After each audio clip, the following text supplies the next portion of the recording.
दरार की किस नंबर 9 में आप देखेंगे कि इंस्पेक्टर साहब शाहिर और इरा के मामू को बताएंगे कि इरा पर हमले के सिलसिला में हमने कुछ मशकूक लोगों को पकड़ा है। अगर इरा उनमें से किसी की शनाख्त कर देती है तो हमें केस में बहुत ज़्यादा पेशरफ्त मिल जाएगी। लेकिन शाहिर एग्री नहीं करेगा। शाहिर कहेगा कि पहले ही इरा की तबीयत ठीक नहीं है, वो हॉस्पिटल में है और मैं उसको मज़ीद परेशान नहीं करना चाहता। लेकिन इरा के मामू कहेंगे कि हमने मुलज़मों को कैफरे किरदार तक पहुंचाना है और उसके लिए हमें इरा की मदद दरकार होगी, और इरा उन लोगों में से किसी को भी शनाख्त अगर कर लेती है तो हमें केस में बहुत ज़्यादा पेशरफ्त मिल सकती है। शाहिर इरा के मामू की बात मान जाएगा और इरा को वीडियो कॉल करेगा और उसे कहेगा कि तुम पर हमला के सिलसिले में मशकूक अफराद को पुलिस ने पकड़ा है। इनमें से वो फ़र्द भी शामिल हो सकता है जिसने तुम पर हमला किया था।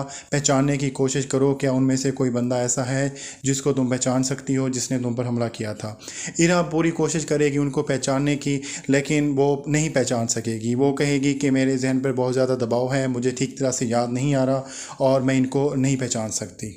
शाहिर को और इरा के मामू को इस बात पर थोड़ी सी मायूसी तो ज़रूर होगी, लेकिन वो इंस्पेक्टर साहब को कहेंगे कि आप अपनी कोशिशें जारी रखें और हमने हर सूरत में उस बंदे को ढूंढना है जिसने इरा पर हमले करने की कोशिश की थी। शाहिर और इरा के मामू इरा का भी हौसला बढ़ाएंगे और उनसे रिक्वेस्ट करेंगे कि तुमने पुलिस की हर सूरत में मदद करने की कोशिश करनी है और उन लोगों को हमने ढूंढ निकालना है जिन्होंने तुम पर हमला किया था। उधर सजल जब हीरो की लालच के सिलसिले में शाहरुख से मिलने जाएगी तो शाहरुख उसे देखकर हक्का बक्का रह जाएगा। वो बहुत ज़्यादा परेशान होगा और उसे कहेगा कि तुम यहाँ पे क्या कर रही हो और तुम्हें यहाँ पे नहीं आना चाहिए था। सज्जल के पूछने पे शाहरुख उसको बताएगा कि हमने दोस्तों में एक डेयर की थी और हमने एक प्रैक्टिकल जोक किया था, लेकिन हमें अंदाज़ा नहीं था कि उस प्रैक्टिकल जोक के सिलसिला में कोई बंदा ज़ख्मी भी हो जाएगा और वो मामला जो है हमारे हाथ से निकल चुके हैं और बात पुलिस तक पहुंच चुकी है। अभी सज्जल इस बारे में सोच ही रही होगी कि ये क्या सिलसिला हो सकता है, तो वहाँ पर पुलिस आ जाएगी। पुलिस शाहरुख को ढूंढती हुई आएगी। उसने शाहरुख तक पहुँचने का सुराग मिल गया है। पुलिस को पता चल चुका होगा कि इराक पर हमले में शाहरुख और उसके दोस्त इन्वॉल्व।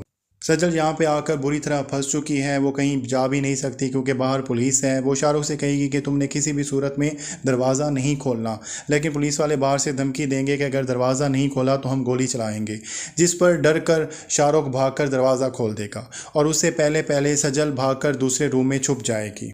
पुलिस वाले शाहरुख के दोस्तों को पकड़ने के लिए पूरे घर की तलाशी लेंगे, जिस पर सजल उन्हें मिल जाएगी और सजल को जब बाहर ले जाया जाएगा तो सजल को शाहिर देखकर पहचान जाएंगे और उसे कहेंगे कि तुम यहाँ पर क्या कर रही हो, जिस पर सजल झूठ बोल देगी और कहेगी कि शाहरुख ने मुझे यहाँ पर धोखे से बुलाया है और ये मेरा क्लास फेलो है और मैंने इस पर एतबार करके गलती की, लेकिन इसने मुझे यहाँ धोखे से बुला लिया और मुझे इस सारे मामले में फंसाने की कोशिश की है।